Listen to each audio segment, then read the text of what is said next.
Pledge allegiance to the flag of the United States of America, and to the republic for which it stands, one nation under God, indivisible, with liberty and justice for all. Thank you. Welcome tonight to a couple pages or more of council meetings. All right, roll call. Osborne. Here. Bentley. Here. Lund. Here. Euler. Here. Kushner. Approval of council minutes. Move to approve. Osborne. Yes. Bentley. Yes. That's for the work session. Lund. Yes. Euler. Yes. Kushner. Yes. Council minutes for the council meeting. The previous one was for the work session. Move to approve. Osborne. Yes. Bentley. Yes. Lund. Yes. Euler. Yes. Kushner. Yes. Adoption of the agenda. Move to adopt. Osborne. Yes. Bentley. Yes. Lund. Yes. Euler. Yes. Kushner. Yes. And now for the proclamation for the evening is Small Business Saturday for November 26th. So the small business people need to come up here. Suzanne. It's in your building too. Come on. And Barb. Huh? Oh, well, that works. Okay, everybody get there because they're gonna want to take pictures and all that stuff. They'll tell you when they're done. Okay, welcome. And Small Business Saturday is November 26, 2022 this year. And whereas Small Business Saturday is a nationwide campaign to encourage consumers to support our nation's 33 million small businesses operating in the United States and on the in the United States on the Saturday after Thanksgiving and all holiday season long. And whereas the city of Warrensburg supports our local businesses that create jobs, boost our local economy, and preserve our communities. And whereas the city of Warrensburg, the Warrensburg Chamber of Commerce, the Warrensburg Main Street began the Love What's Local campaign in a collaborative effort to educate and encourage local residents to purchase local goods and use local services. And whereas the 2022 Small Business Saturday campaign message for Love What's Local is shop small, big impact.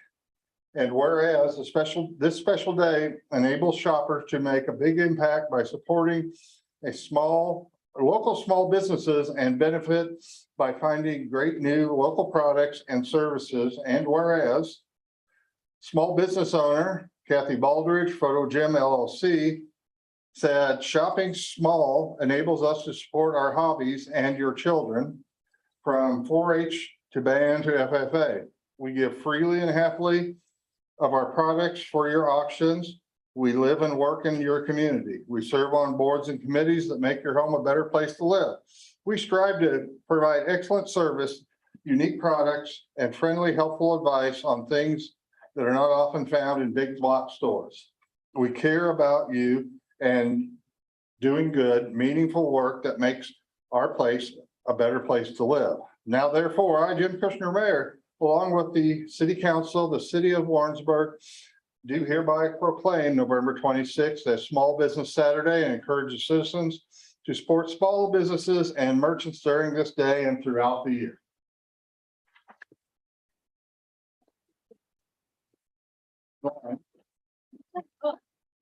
Am I supposed to shake your hand? Okay. Sorry. I'm doing the proclamation. Okay. Oh, are we all? I didn't know. We shake their hands. I don't think she meant me. I think she meant you. Whoever gets to keep the proclamation. Yeah. We have, well, I'll let you introduce yourself because they're gonna say a few words this evening. So may I, yeah, they can introduce themselves. Who wants to go first out of the three of you? Yes, I can. No, you're right there. You're fine.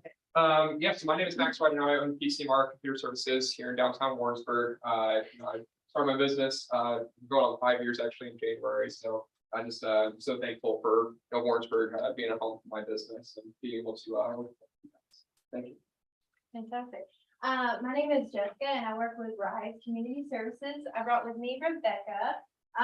So we work, we're promoting Rise Rack. So many of you in here, you know what RISE is, but we are a non-for-profit organization and we help all people with, you know, a variety of abilities, like build skills, community inclusion, like that is our heart. So we created a thrift store, and what we want is for the community to come in and be able to afford affordable households, you know, clothing.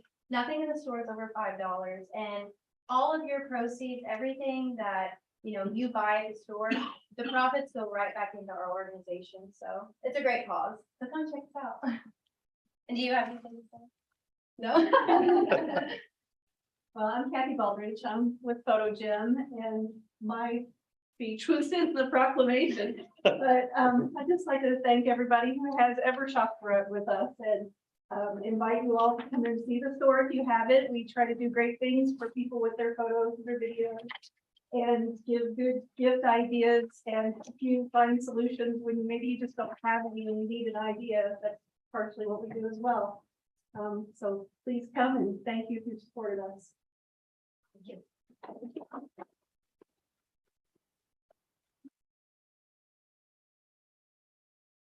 Okay, number 6. A public hearing on an ordinance approving a CUP at 123 West Young Street for a community utility facility. This is a request from APG Properties LLC, which is the current property owner, on behalf of American Broadband, which is a company that's looking to have a restoration site, which is classified as a community utility facility, land use 18.200 in a general business district at 123 West Young Street. This is a property that's been used in the past for tip top towing. And so this is a change in use as well, as requires a conditional use permit based on the use that they're going to. You've had several of these conditional use permits for utility companies in the last year. This is another one in a general business district. They are able to meet all of the zoning requirements for the general business district. They anticipate they will add, there's a site plan in the packet. They will be adding a small shelter like you would see at the base of a communication tower on the east side of the property, as well as a permanent generator on a pad on the east side of the property. That would be outside of the existing fence area, and that's what shows on the site plan. They anticipate using the existing parking. There's hard surface parking already that they would use for vehicle storage. Not a lot of vehicles. It is an unmanned site. So if something would happen to their service in the area, a line was cut, or they needed, a storm came through or something like that, this is a site that they will mobilize from to restore service. So it's not a site that will be used day in and day out all the time. It's only to restore service in the event that something is unusual has happened or unexpected has happened. They do anticipate storing some materials inside the fenced area that's already there, some reels of materials, things that they would need to restore service. The property is zoned general business, and we have reviewed the site plan that's in there. Staff did have some comments that will need to be addressed when they do their building permit to add the shelter and the generator. They've indicated they can comply with all of those requirements. We did notify the public within 300 feet of the property of the hearing that was last week in front of the Planning and Zoning Commission and this week in front of City Council. We received a lot of inquiries on from surrounding neighbors about what the request was. None of them stated if they were for or against the request. Mostly they were just asking what was it about based on the letter they got.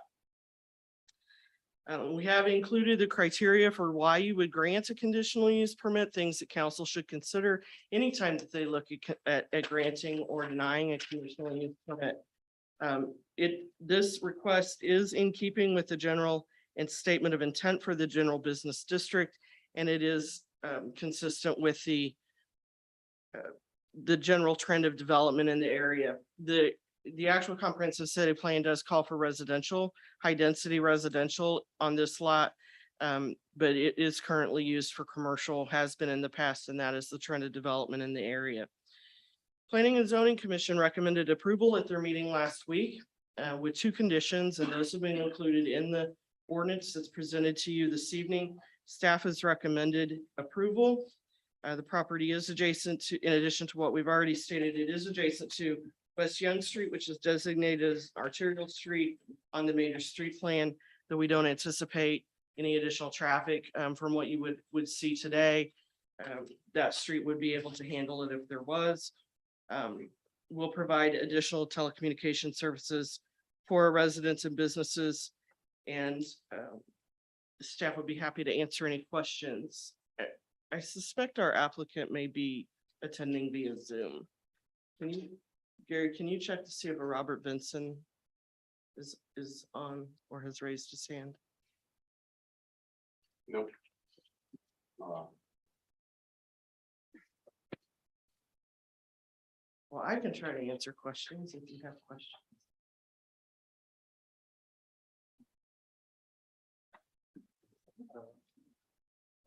Thank you.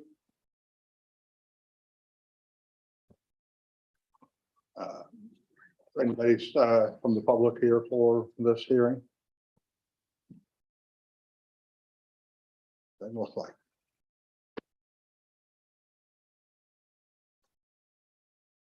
As Laura says no. Okay. With no questions from the council, the staff, and the public, the hearing is now closed.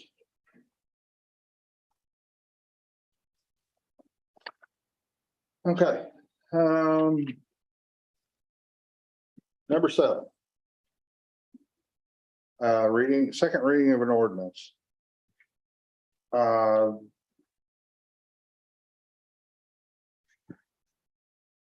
Second reading of an ordinance approving the minor plat of NDS Industrial. Motion to table indefinitely ordinance approving, accepting the minor plat of NDS Industrial, a subdivision in Warrensburg located 808, 812 East Young Street. How do we just dropping it, or? So you've got an alternative ordinance that's been requested by the applicant.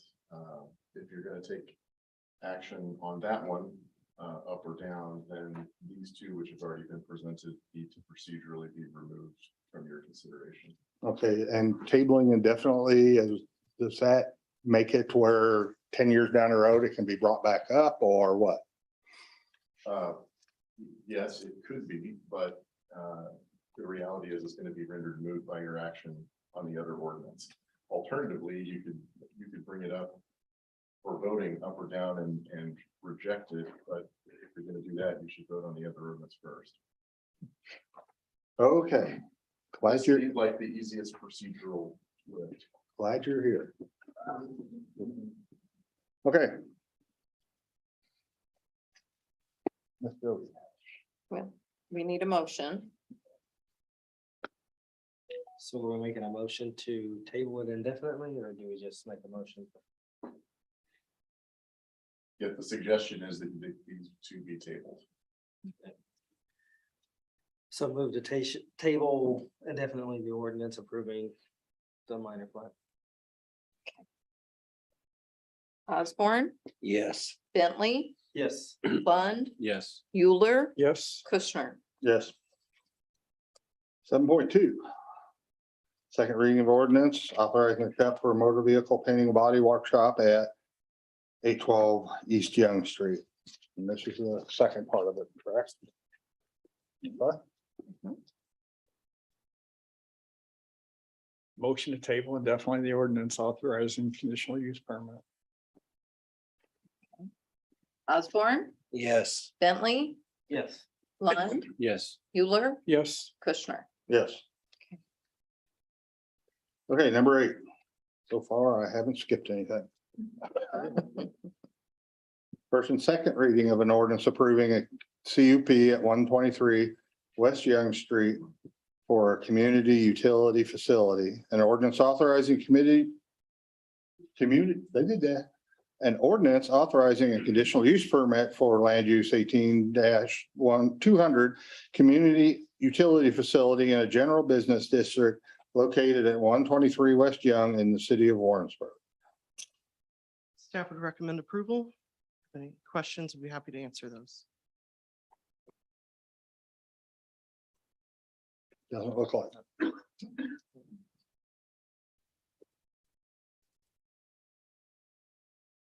Looking for a motion. Move to approve ordinance as written, To second reading. or second reading. Thank you. Maybe someone else should do that. Fine. Yeah. It takes a couple months. Yeah, Osborne, yes. Bentley, Yes. Lund, Yes. Euler, Yes. Kushner. Yes.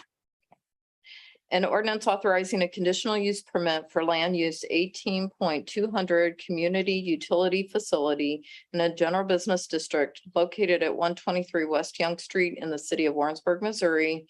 This is for adoption or rejection. Osborne. Yes. Bentley, Yes. Lund, Yes. Euler, Yes. Kushner. Yes. Okay, 8.3, first and second reading of ordinance authorizing engineering services agreement with Anderson Engineering. 8.2. Sorry. What? Sorry. Yeah. Mayor. You changed yourself, man. I know. 8.2? Mhm. I thought, oh, no. Jump right over that. Do this. Anyway, first, and second reading of ordinance concerning 808 and 812 East Young Street, an ordinance concerning a minor plat application for 808 and 812 East Young Street and a conditional use permit application for 812 East Young Street in Warrensburg, Missouri, presented by Barb. Thank you. With the other two ordinances tabled indefinitely, the applicant requested that the actions, the same two actions, be put in together into a substitute ordinance. And so that's the ordinance that you have in front of you this evening. In the first part of the ordinance, it will, it is written in the positive so that if approved, then it would approve the plat and then it would approve the conditional use permit for the 812 East Young Street. Same as before, it is a minor plat that splits an existing one lot into two lots. And they have made all of the changes that staff had requested. And so the plat is recommended for approval as presented. And then with the conditional use permit, staff has recommended approval because it is consistent with the adopted goals and plans of the city of Warrensburg, including the zoning ordinance and the 2017 comprehensive city plan update and the future land use plan. We have included in your packet all of the same information that was previously available at the first reading. And the applicant is here this evening. I would invite him up to address the council as well. If you have questions of me, I'd be happy to answer those. Why cancel the other two and bring up a different one?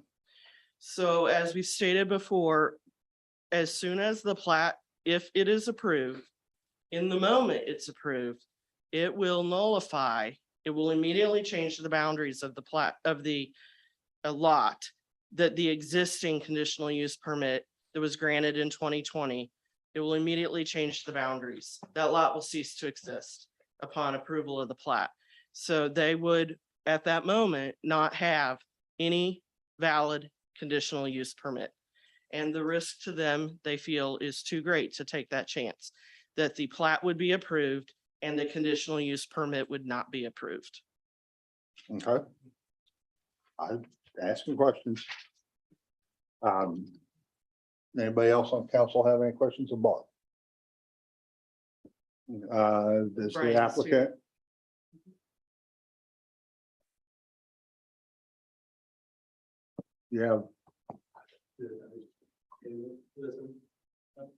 You have any statements you'd like to make or? Just, if the CUP doesn't pass, we don't really change. So we'll just get the CUP that change. Okay. Just Go for ahead. clarification, whenever we vote on this, we vote, it's a combined thing. To Yes, change the, it is both actions in one vote. All right. Because both actions are written into one ordinance and you're voting on the one ordinance. And because it was previously approved by P and Z, we don't have to do that again. You Correct. have, Correct. They have, now you've got it in their packet. They have given you a recommendation on both actions. Well, they gave you a recommendation of approval for the plat. They voted 3-3 with one abstention, thereby not giving a yay or a nay recommendation on the cup. CP.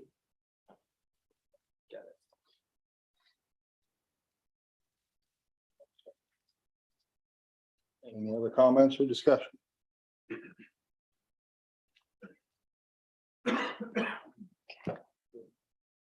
Okay then, an ordinance. Authorizing, or is that you?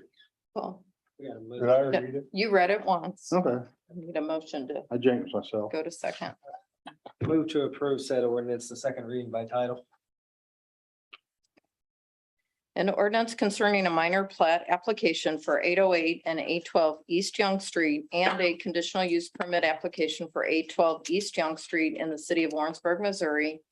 This is for adoption or rejection. Osborne? Yes. This should be for first reading. First. Oh, I'm so Or to- sorry. To pass the second reading. That's right. We're all messed up tonight. I apologize. So this is to pass a second reading. Osborne, Yes. Bentley, Yes. Lund, No. Euler, Yes. Kushner. Yes. Okay, So based upon your ordinances, with the single no vote, that will pass to the next meeting for the second reading. mhm. Okay. Now I'll do 8-3. An ordinance authorizing city manager and city clerk to execute a proposal under engineering services agreement with Anderson Engineering Incorporated for the East Gate and Claymont Storm Drainage Project by Enrico. Good evening, Mayor, Council. So the item for you tonight is for first and second reading of an ordinance for the city manager to execute a contract with Anderson Engineering, Inc., specifically for the storm drainage line that exists between Chancellor Lane and Foster Lane, just east of the hospital. In particular, what's going on there, that just due to rain events and the significant deterioration of the storm line, it has collapsed in people's backyards. And so we're wanting to address that. So the first thing would be to know the extent and pervasiveness of the collapsed line itself. We are hoping that just through general lining of the pipe, that we can preserve it that way, and it would be substantially cheaper and less invasive for the property owners. But if not, then it would be a full dig. But we know that we need to do something with the pipe. And so that is what is before you tonight. So I can stand for any questions if you have them.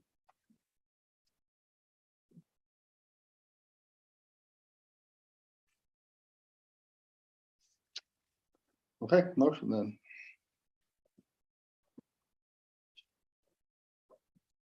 Move to approve the second reading by title.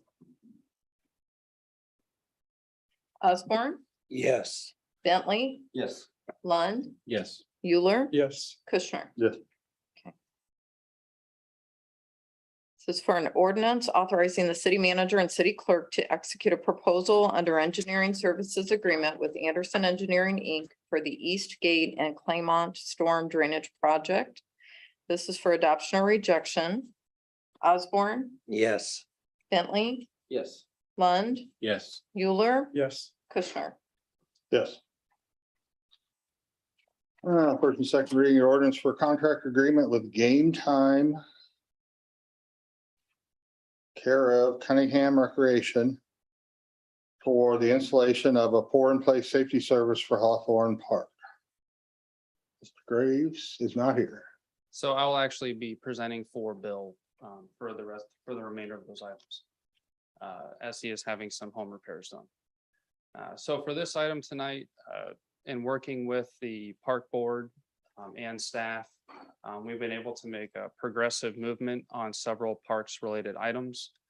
So with this one in particular, city staff have at this point have done all the preparatory work for the contractor to come in and then install the pour in place. So once we have this approved, then the contractor will get us on their schedule and we should be good to go. So with that, I'll stand for any questions. Is it, I'm sure it has some sort of temperature parameters. Yeah, and that's something that we've been working with them on, so hopefully will be okay. But we believe that there are some temperature requirements. Okay. Enrico, what's the estimated life of the surface? Is there any kind of warranty or what are they? There is, I would just have to refer to the specs on that. I don't know it off the top of my head. And we've used this surface before. At Cape Hollow. Okay. Okay. For a motion. Move to approve the second reading by title.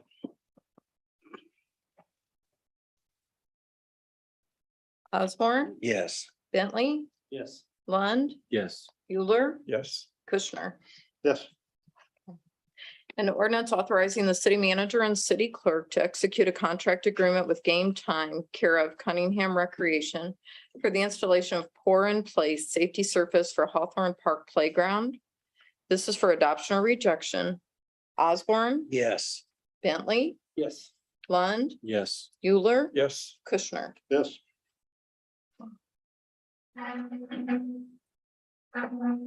Quick second.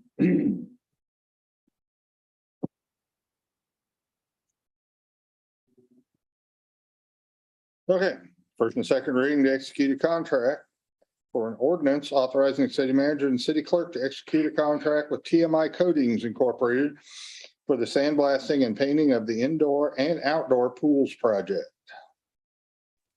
So this is another item that in working with the park board, we're addressing to help preserve the lifespan of the indoor and outdoor pools. In particular, I would like to mention that for the indoor pool, we would be prioritizing that first as we want to get that pool open. And so we know that there's a significant amount of work that needs to be done. We're going to prioritize that and then get the outdoor pool later. With that, I will stand for any questions if you have any. Not directly with the pool, but how's the rest of the project going? Well, there's another agenda item for that. Okay. Do we have an estimate for the indoor pool? I mean, rough, what month or? Bill Graves has those details. Okay. So kind of serving as the project manager, he knows, he's more familiar with that. Can you get, you or him send them out sometime just so that we know when people ask? Yeah, yeah, we can do that. Okay. Yeah, motion. Move to pass that ordinance to second reading by title. Osborne, Yes. Bentley, Yes. Lund, Yes. Euler, Yes. Kushner. Yes. An ordinance authorizing the city manager and the city clerk to execute a contract with TMI Coatings, Inc. for the sandblasting and painting of the indoor and outdoor pools project. This is for adoption or rejection. Osborne, Yes. Bentley, Yeah. Lund, Yes. Euler, Yes. Kushner. Yes. Other business. Number 9 is a resolution to adopt the resolution in support of the Knob State Park nomination for the Urban Night Sky Place, UNSP, certification from the International Dark Sky Association and the Missouri chapter of the IDA. This is something that recently my wife and I, since we do a lot of camping, we do a lot of stargazing in different parks and stuff, and Knob's got a couple awesome places to go sit and watch. So several of the state parks do, but this would be a big boon for Knob. And I'm assuming do you have anything you want to add? Sure. Come on. My name is Daniel Brigman. I'm the park superintendent at Monster State Park. And a few weeks ago, we had submitted the request to get a letter. We're needing at least 7 to 10 letters of support from the local communities. Like the city of Knob Noster, the city of Warrensburg, and like you mentioned, park is a huge asset for astronomy, helping to get the word out about reducing light pollution, things like that. And it ties into the park's mission, Missouri State Park's mission as a whole, which is creating the most outstanding natural and cultural resources, as well as providing outstanding recreational opportunities. And by becoming an urban night sky place, we would be either the seventh or eighth. We're working in tandem with Thousand Hills State Park, which is north about 3 hours from here. It's kind of a pilot project with Missouri State Parks to try to get the word out about the importance of the night sky. And the reason we're getting the urban night sky designation is because of the amount of light that's adjacent to the park. We can't get the dark sky certification simply because there's just too much ambient light, either coming from the east or west, like Sedalia or Whiteman. That pesky airbase right next to That you. big airbase. So the urban night sky designation is the next best option for Knob Noster State Park. And I thought it would be a good opportunity for the city of Warrensburg to partner with us with a letter of support. And there wouldn't be any cost to anyone except Missouri State Parks. There's a $250 application fee. There's about 10 items we have to complete to apply. The process takes 1 to 2 years. We're about a year into the process. It just depends on how things are timed out on where we're at. We're very close. We anticipate having the application in by March. These things are long to take, but it's me personally, we participated in several of the programs that the Missouri Park Service has and parks up in northern Missouri that in conjunction with this, there's low lighting in there, and then there's lots of places and programs they have, and it's kind of fun to sit there with a laptop and the people and figure out what and where you are, but that's me and I'm old, so. Okay, motion? Any questions from the council first? I'm sorry. Dan, I just had a question. Do you have to change any of your lights out? I know they have some kind of protective top and. That's a good question. We already did a light survey at the park. We had about 90 lights that can be turned on. There was 4 lights that we have to retrofit to meet the standard. We were already in the process of doing that. 2 of the buildings were in the campground. You basically either have to put the lights on a motion sensor where they're only on for 5 minutes or less, or have them shielded, so all the light goes down. Fortunately, with our park, there's no overnight lights for visitors. You might go to a city park or even some of our other state parks, and they might have parking lot lights that are on all night long. Thousand Hills was having to grapple with that. They had to get some grant funding to retrofit their lights, but yeah, we're pretty fortunate at Knob Noster State Park that we only have 4 that we had, and it's very cheap. I think we're gonna spend maybe $200 on those lights. That's nice. Great, thank you. Okay. Now motion. Move to adopt the resolution as written. Did you want to call? Mm-mm. No, thank you. Osborne, Yes. Bentley, Yes. Lund, Yes. Euler, Yes. Kushner. Yes. Thank you. A resolution approving Stevenson Fund donation request by the Christmas store adoption. Adopt a resolution approving the Stevenson Fund annual donation request by the Christmas store. You do get to talk. I do. The city council has received a request from the Christmas store. They've requested in 2021 an amount of they made a request for the Christmas store in 2021. The donation in 2021 was to help 362 families with food vouchers. They anticipate over 400 families this year. They're asking the city to again donate. The approval, city staff has recommended $1,200 from the Stevenson Fund, which is to be used for charitable contributions for the Christmas store 2022. Any questions? This is, how much did we give last year? The same? $1,200. Okay. The same as last year's this And year. the fund is stable enough for that, Marcella? Yes. Okay. Okay, questions or motions? Move to approve. Osborne, Yes. Bentley, Yes. Lund, Yes. Euler, Yes. Kushner. Yes. Resolution to execute a change order number one with MMC Contractors National.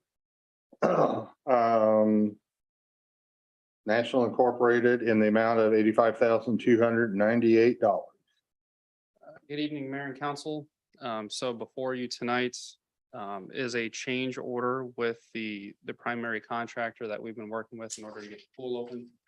So if you recall from a previous meeting, I kind of shared the inspections report as to what has been found in practically all of the facilities.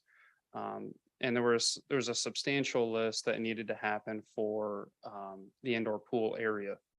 And so I was asked by not only this body, but also the park board as to what the minimum would be needed in order to open the pool. So in working with staff, we've identified the crucial items that would need to be fixed, such as the exhaust fan in the chlorine room, among things like that, in order to safely open the pool. And so that change order amount is the 85,000 that you see here. So that does not mean that's everything, but in general, that's what the bare minimum is to get the pool open safely. So if you look at sheet 3 of the packet, it kind of breaks down what those items are. Otherwise, I will stand for any questions. On the ventilation in the chlorine room, is it gonna be of corrosion resistant equipment like needs to be for that?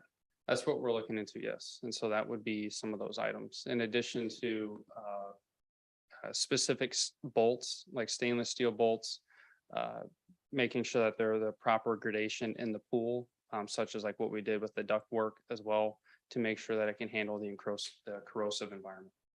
So that's also why these things are so expensive. Okay. Motion or questions? Question or motions? I'm sorry. Move to approve the change order. Osborne, Yes. Bentley, Yeah. Lund, Yes. Euler, Yes. Kushner. Yes. All right, number 9.4. I think you're done, Enrico. For now. Large scale grant motion to approve 2 large scale grant awards for fiscal year 2023 application cycle in the downtown facade grant program. Mayor and City Council, this is a facade grant program you've had for many years now, and last fall, the committee came to you and requested some changes, and you approved those by resolution. And one of those changes was to create 2 pools of applicants, one being a large scale project between $1,000 and $5,000 in grant funds, and the other being a small scale pool, which would be $0 to $1,000 in grant funds. The large scale program, $5,000 was set aside that could be used for that program. So the city allocated $5,000 in the city's fiscal 23 budget, and Main Street has allocated $5,000 in their budget for this year. So there was $10,000 available for the program. And the large scale program has an application window. So before, it had always been, you could apply anytime after October 1. It was first come, first serve. And when we ran out of money, we quit giving out grants. And so with the large scale program, there, since we would only fund one of those, that would be a competitive process, and it would have an application window from October 1 to November 1. Little did we expect that just putting a deadline on it would create so many applications. And so we received 5 large scale applications and then 1 additional small scale program. And the committee met on November 2nd and felt that there were really the one that scored the highest did not request all of that $5,000 that was available for the large scale program. And so given the way it was worded, we were still only able to award 1. So we come before you this evening to ask that we would fund that first one for the monies that they qualified for in the large scale program. But the remaining it's about $2,700. That remaining portion of that original 5,000, we would like to be able to give that as a second large scale grant. We turned all of the others, we moved them all into the small scale pool, as we indicated we would in the program guidelines. But and it won't come nearly close to fully funding that second grant, but it would be more money than they would be entitled to in the small scale pool. So we would like to go ahead and be allowed to give 2 large scale grants this year, since the first one will not use the full, they didn't request the full $5,000. So I don't know if that's clear or not, but I can, maybe if you ask me questions, I can make that clear. Yeah, because you said there's $10,000 in the pool So there was 5,000 for large scale and 5 for small. and 5 for small. Okay, I missed that part. Yeah. And so if we don't fund this one, this number 2, second runner up in the large scale, then we will put it in the small scale and it would bump out somebody else. So this way we use the most money for the most grants. And we will still have $1,000 left for one more small grant. Okay. I think I follow. Then we need a motion. Move to approve 2 large scale grants. Thank you. Osborne, Yes. Bentley, Yes. Lund, Yes. Euler, Yes. Kushner. Yes. All right, number 10, mayoral appointments. I believe there's just one today. Mr. Grief is going to be reappointed as for the Board of Adjustment. Move to approve. Zara? Osborne, Yes. Bentley, Yes. Lund, Yes. Euler, Yes. Kushner. Yes. I answered in my head. Nobody here? Miss Jody? Miss Appearances Council not listed on the agenda.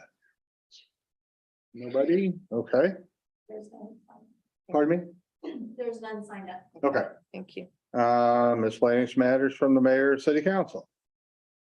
You ready for your first snowstorm? Can I just say congratulations to Dan Brigman on your new book? You just came out. It's wonderful. We have local writers and artists here in the area, so hope the sales are going good.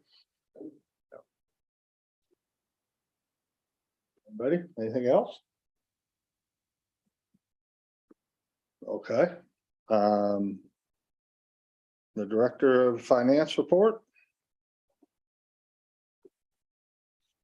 So before you this evening is the first month of the new fiscal year. It doesn't have a lot of information in it. However, it does show that sales tax numbers are still strong.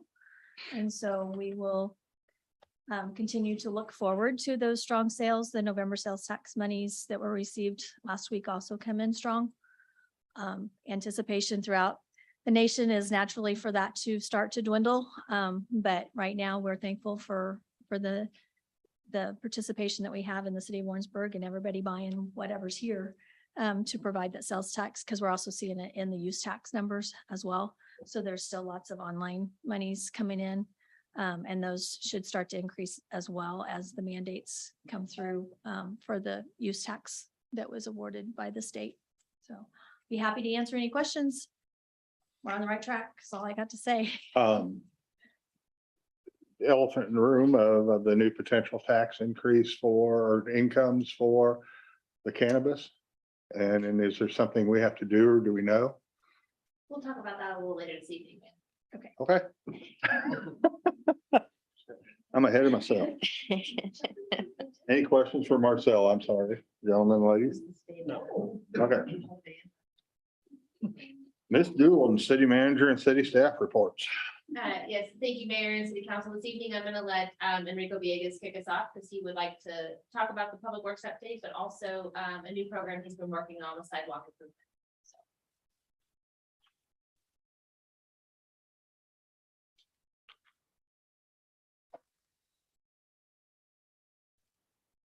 Very close.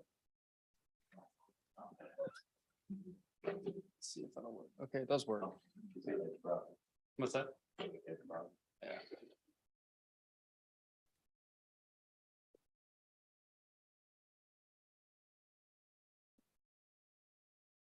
So before we get to the proposed sidewalk improvement program, I would like to highlight just some general activity.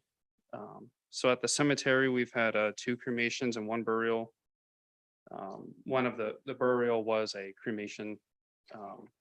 And then we are finalizing our I&I lining for our program areas. We're still working on a good strategy for how to get fiber to the street barn, but I believe that we're making good progress on that. And some of the rest of these are items that pertain to the park board. So in particular, staff has been given the kind of initial go-ahead to look at the cost for replacing the current restroom vanity and the restrooms at the parks to stainless steel, in the hopes that that could deter the ongoing vandalism, and so that we don't have to continuously replace toilets or sinks. So we believe that there's a warehouse that we may get those items cheap, as they kind of have an overstock of them, but we're still looking into that. We've also been given the initial authority to receive kind of cost proposals from engineering firms to try to solve the flooding at Lions Lake, and also to address the dog park parking lot. So I'm excited about those opportunities, and also continuing to work with the park board to make those improvements. So are there any questions about those items before we proceed?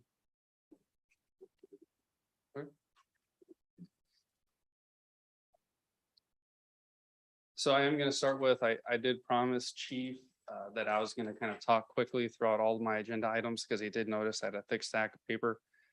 I'm going to deviate from that kind of handshake agreement there.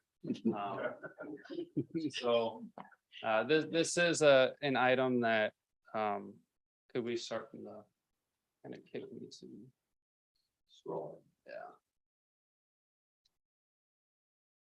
This is an item that I am excited about. There's the title. So this is all proposed, and really what I'm asking from you all tonight is general feedback, suggestions, comments, concerns, things of that nature, but not to take any formal action. It would actually be at the November 28th meeting where I present to you an ordinance. So that's kind of where the real action would come from.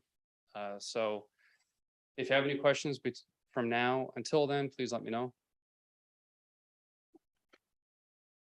So the current program as it stands today is referred to as the sidewalk and curb program. You know, generally speaking, it is it's a cost share where the homeowner or landlord or business owner, what have you, if they notify the city that the sidewalk is in need of repair, or they believe it is in need of repair, staff would go make those initial inspections and then make the determination as to whether we would replace the sidewalk or not. And if we were to, the cost share is roughly $1.50 a square foot that the citizen would pay. And then if there's any curb work or ADA ramp, and then anything beyond that $1.50, then the city would cover in order to make the necessary improvements. And that's kind of generally what it is. As part of that, it could range from, say, 3 to 2 to maybe 5 complaints a year that we would receive. And I believe there are some years where it was not. So for whatever reason. And kind of work and talking with staff as to how it was going. Generally speaking, it was by the same demographic. It could have been like an apartment owner, or generally within that same demographic. And so some of the cons from that may be obvious, but also it would, and as I've said in a previous meeting, it results in us touching the street more than once, especially when you're having to excavate curb and ADA ramp. You're going to have to saw cut the street at some point during that, and then we're going to go mill and overlay or whatever, how many years down the road. And so less efficient that way for that reason. And then it's not really addressing any wholesale problems. And so there's generally some buzzwords that go along with that, such as connectivity, accessibility, and walkability. And I'll kind of define those as we progress throughout this presentation, but generally speaking, what we're doing is spot repairs. So the proposed program had to give it a new name. So it's the Sidewalk Improvement Program. And this is where we would divide the city into separate zones. And I do have a map that I'll kind of show you. And so each zone would be inspected by city staff during the months of October through December. And that we would evaluate based on best practices, but also guidance that's provided by the ADAG, which is abbreviated from the Americans with Disabilities Act Accessibility Guidelines, and ProRIG, which is the Public Rights of Way Accessibility Guidelines. And so they kind of detail also in pictogram form what things should look like. And so I've kind of borrowed from that as a template, in addition to incorporating some of those best practices. So once the data is collected, we would compile that into a contract document that we would then put out for public bid and hopefully get a contractor on board and then make necessary improvements to that zone. So at a high level, we anticipate that it would take 7 years to do all of the residential inspections for those sidewalks, and then maybe 10 to 12 to make those improvements. And that's kind of factoring in our budgetary constraints and what we realistically can do. Because we are going to hit areas where we may not have appropriate right-of-way width, or the grade of the street is so steep that there's just nothing that we could feasibly do. But we'll cross that bridge when we get there. And that another policy change would be that the city would cover all the costs with certain exceptions, and then we'll get to those. So this slide is really some nuts and bolts of the proposed policy. So if a sidewalk complaint notice were to come outside of the designated zone, so in this case, say we say zone 1, and then there was a complaint from a zone 3 that we're not there yet, or it's just not during the active time frame where we have a contractor on board performing the construction, which would be May through September. The city will make the inspections and make the determination as to whether or not we need to take any action on the sidewalk. If we do, there are several ways in which we would handle that. Number one, we could just do it ourselves, or if we have the contractor available, we would have a change order for that contract for the contractor to make those improvements. In any case, with it being outside of the zone or outside of the active time frame, we would enter into a voluntary 50-50 cost share for that work. So that's kind of that piece of it. For the historical materials, in this case, either brick or stone, and trying to preserve as much of the historical charm of some of our neighborhoods as possible. We will attempt to honor the brick or stone for those portions of the sidewalk that abut a National Register of Historic Places property. And so there's a handful of properties on the west side of town that we're aware of. We haven't inspected those places yet. We will soon. And then in all other circumstances where there is brick or stone sidewalk that does not abut a National Register of Historic Places property, we will make attempts to put it back in kind. If not, and if the property owner would like for it to be placed back as brick or as stone, then we would request that we do a 50-50 cost share as well, so long as the cost to put back the brick or the stone would not exceed what the cost would have been to install concrete. If that were the case, then we would just place it back as concrete. So that's kind of how we would propose to handle brick and stone sidewalks. I'll proceed. And so this is where I'm most, Gary, could you exit this? It's in the edge. Okay. So here is the the proposed zones. And before I proceed any further, I'm gonna go a little off script here. And there's several things I would like to say. It may come off as bragging, honestly, because it kind of is, mostly because I'm excited and thankful for the staff that we have. So in particular, I would like to thank Dave McCannon. I know in kind of working through this with him, he was very excited about it. And he brought a lot of positive energy. Jason McCarty as well. Kristen Dyer, our planner, when I had mentioned this to her, she was on top of it right away and started making maps and really was able to visualize what it was that I was initially thinking. So I'm really thankful for really everyone that I've worked with on this. And I would also like to thank the city manager as well for supporting some of my crazy ideas from time to time. So without further ado, I'm gonna kind of zoom in here. And so some of the icons that you see here, and we started in zone 2 and it bled over into zone 3. The reason for that, because we were a little hungrier than we thought. So we had to scale back in order to make it fit the current budget that we have. But the icons that you see here, if you see this icon here, that means that there's an ADA ramp issue. And there's a picture of that. If you see, it's all kind of color coded here. Where there's no sidewalk. And the neat thing about this software application is that as we make the improvements, we can retain those before and after pictures. And one thing that's not listed in the policy, but it is integral to what we're doing, is that the data that we have here, whether it's from the sidewalk gaps, because we're also measuring that, to the ADA ramps themselves, that we can extrapolate the data that's in this software and basically generate a bid tab. And so that bid tab would then feed our street maintenance program. And so as we're looking at where we want to mill and overlay, where we want to polymer overcoat, to any other surface type of treatment, now we know where we need to make ADA ramp improvements. So we're only hitting the street once and not twice, like I was mentioning before. So there's a lot of efficiencies gained through this.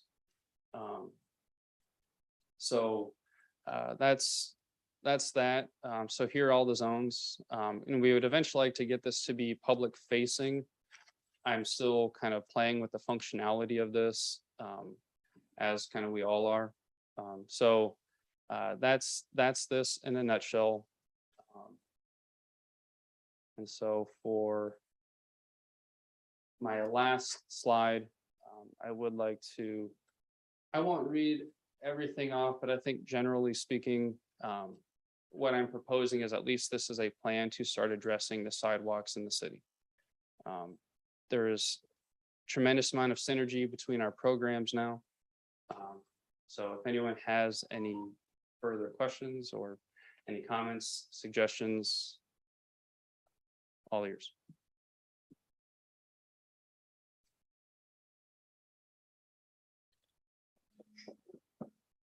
Sounds right as rain. So that's while we're at it, this is kind of another neat thing that I'll show you. So if we go to the unroot this and this, so here is projected activity for where Public Works plans to be in the city with either our polymer overcoat, our mill and overlay, and our I&I programs for 2023. So each color represents either the polymer overcoat, mill and overlay, things like that. And so one of the things that I wanted to mention as part of this is not only how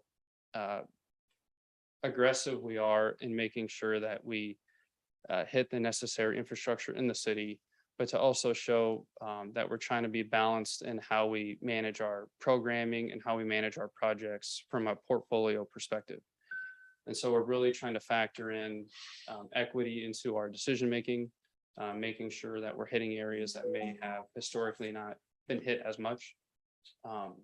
So that is that. I am excited about this. And so if anyone wants to be given the link, I'm more than happy to share it with you so you can kind of look for yourself. Yeah, I'd like to see more of that. And is there parts of that that you're willing to put on the website? Sure. I'm gonna have to play with that to kind of see what it looks like. We're still experimenting with it. But once we're at a place where we can do that, definitely. Yeah, because I think the public could like to know and see, or it might help even in my mind, to explain to people, oh yeah, we're fixing drains here and streets here and here and here. It's not like we're giving everything to Deerfield and Right. Cahill and stuff. Yeah, and that's really what I was trying to capture with this as well, is that perception that we're only hitting certain areas. There are some, limitations, with this, such as it's not capturing some proposed projects such as, Lions Lake or the parking lot or things like that. But this is hitting the known places that we are going to be in 2023. So. Right, and I think that'd be valuable for all the projects that the city's got, Right. Incorporate all of them into that. Right, One more thing. I agree. Okay. Like everybody else is quiet. Yep. All right. Sounds like a plan to me. ExxonMobil.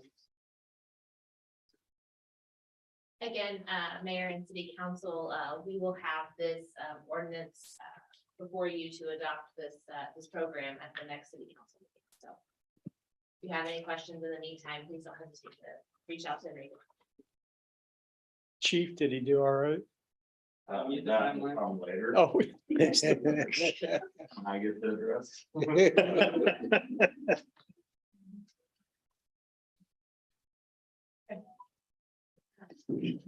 The other department directors have anything to like to share? John?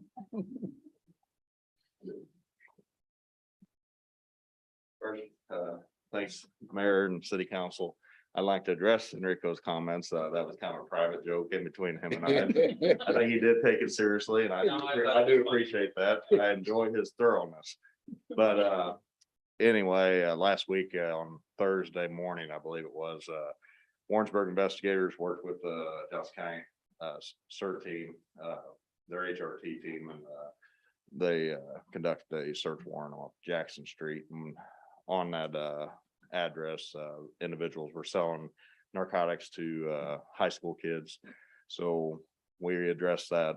Investigators from Warrensburg worked on search warrants with that, and we were able to seize 2 AR-15s and 2 pistols off the street, plus some pretty hard narcotics off the streets as well. So appreciate their hard work as well, what they're doing, working out there as long with like Dave McCann and them guys. They don't get enough credit, so appreciate all that. So thank you. Okay. Dolly. Hello. Yes, Courtney? this is President, Park Board President Eric Collins is going to introduce our, well, he's got an important introduction. Okay. Thank you, City Manager Dillon. Appreciate it. Mayor, council, it is my express pleasure tonight to be here before you to introduce the new interim director at Parks and Recreation. This is Mr. Chris Deal. Come on up, Chris. Chris has an extensive amount of Park and Recreation experience after 17 years at Liberty, a few years in Florida, then coming back and doing some more time here in Missouri. He is graciously coming to us. We're so excited. I'm so excited I came and talk tonight. With his vast experience, we're looking forward to the culture change that we're looking for at Park and Recreation and getting some things that back on track and looking forward to a very prosperous and exciting future. And so I will let Chris take over and kind of introduce himself. Welcome, Chris. Good luck. Well, thank you very much. Good evening, Mayor, members of the council and city staff. Very excited to be here. Very happy for the confidence extended to me by Board President Collins and also Park Board, and appreciate very much this opportunity. As she had stated, I worked at Liberty, Sanibel Island, Florida. I'm glad I wasn't there a few months ago or so. and also City of Harrisonville. And so I appreciate very much this opportunity. I look forward to working with the board and staff and the city in regards to some really good opportunity for a very positive staff ready to go and do whatever I need to do for positive things for the city. So I appreciate the opportunity. Well, welcome and glad to have you. Thank you. The last thing I have in closing for this evening is that municipal court offices will be closed to the public December 8th through the 14th. I am regretful to report to you all that Shelby Smith has announced her resignation, so we will be down to one person working in municipal court until we are able to find a replacement for her. However, there were already vacations that were planned and booked for our other municipal court clerk, and so we want to be sure that we can honor that. People will be able to pay their fines online. That will be available to them. Unfortunately, with Show Me Courts, which is the system that we had to switch over to, the cross training and the inner connectivity of our computer systems that we have at City Hall, and with the new system with court, we are not able to backfill for that. So court was originally not scheduled for December 13th anyways, but those offices will be closed. We will get notices posted. And again, people will be able to pay online. They just won't be able to come into the office and pay their court. But Marcy's right here. Again, it's the Show Me Courts. It's probably an unintended consequence that you can't backfill. I'll take money. And then we have another court. I know you're dying to get up and talk, Marcy. Really quick. Okay. On Thursday, the WCBB board did meet. They did approve me to apply for the local tourism asset development program that is being offered by Warrensburg. DED is the program that we have created with the ARPA funding. With that program, there's a lot of restrictions. And the only program that, or the only item that we had that would qualify is the renovation of 205 North Holden into the Warrensburg Visitor Center. So we've already got that in progress. The bids do open on Wednesday, this Wednesday at 10 o'clock. Can't say enough about Bill Graves and everything he's done to help us to get to this point. Hope to be coming to you all with some really exciting news after. Is that committee meetings on Thursday? December 7th. December 7th. That's the one you want me to skip. Yeah, the committee will meet on December 7th and Bill will be attending. We'll be talking about the bids, and then the entire board comes together on the 8th. And so while the committee will have a recommendation for the entire board, the entire board will vote on that. And then also, I did talk to Daniel, and WCBB is definitely on board to help support non-master state parks application. So we'll be working together to see what we can do to help with that. Coming up, I can't believe it's almost here, but the community holiday parade is Friday, December 2nd. It really truly is a community parade. A lot of different organizations come together to make that possible. Dave McCann's name's been mentioned quite a few times tonight. That crew does an amazing job of helping pull that together. From the chamber to Main Street, to Dwayne Jackson at Jaeger Tire, UCM Public Safety, Warrensburg Park and Rec, WCBB, there's a lot of individuals at that table that make that happen. So don't miss out. We will have the parade at 6 o'clock and the tree lighting ceremony at the courthouse. And then afterwards, the WCBB hosts Santa Fun. And with that, we have Santa, and we'll be doing pictures with Santa and also writing letters to go to the North Pole. You might just get a return letter if you leave your return address. So we're very excited about that. And of course, that kicks off a weekend of fun with Dickens Christmas the next day. And Center Stage has their Nutcracker performances going throughout the weekend. Did you say at 6 o'clock for the parade? The parade is at 6. I thought it was being advertised for 5. Well, you may be lining up at 5. Oh, okay. I guess that told me what time to be there, huh? But there is a Facebook event. I know that Main Street, the Chamber, and WCB have put out quite a bit. So if you do have any questions, please let us know. And that's Friday the 2nd. It's Friday. Okay. Courtney, Barb, I doubt it, but Doug? For human resources, just to keep you guys in the loop, the employees know that we will be having our educational session on December 7th at 7 a.m. and at 10 a.m. with all of the city employees for the new health insurance and also the new benefit provider, American Fidelity will be there.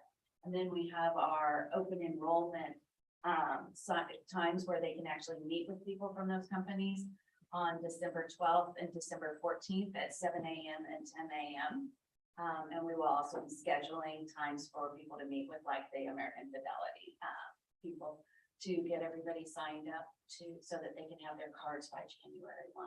for the different things that we signed up for. So just to keep you in the loop. Okay. Anything else, Erica?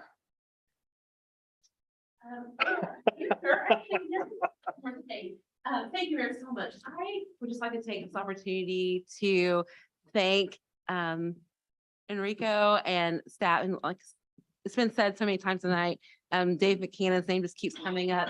I'd also like a big thank you to Bill Graves. Bill has been excellent with gathering information and being the go-between and getting timely information back to the board so that we can take care of all these projects that we're trying to take care of. And so it has been just great working with him and the staff. So we're very appreciative of that.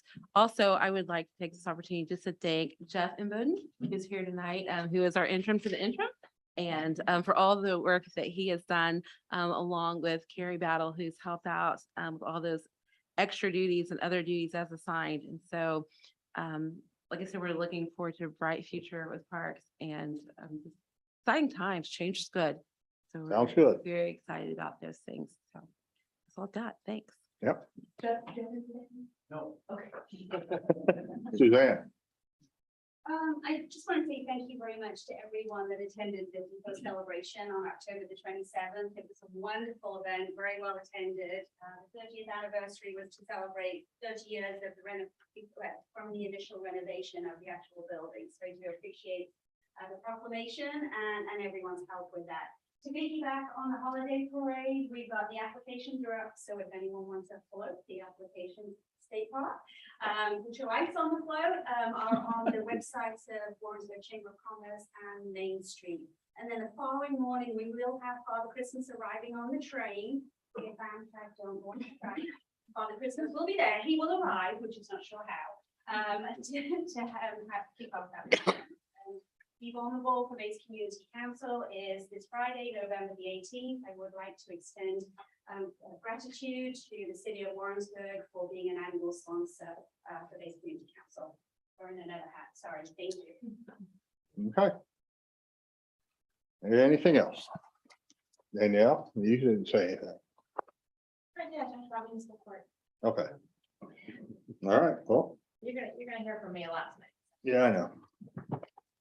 All right, number 15, closed session. A closed session, vote to close part of this meeting pursuant to section 610.021 of the revised statutes of Missouri relating to 3, hiring, firing, disciplining, or promoting of particular employees by public government body when personal information about the employees discussed or recorded. I made it. Need a motion?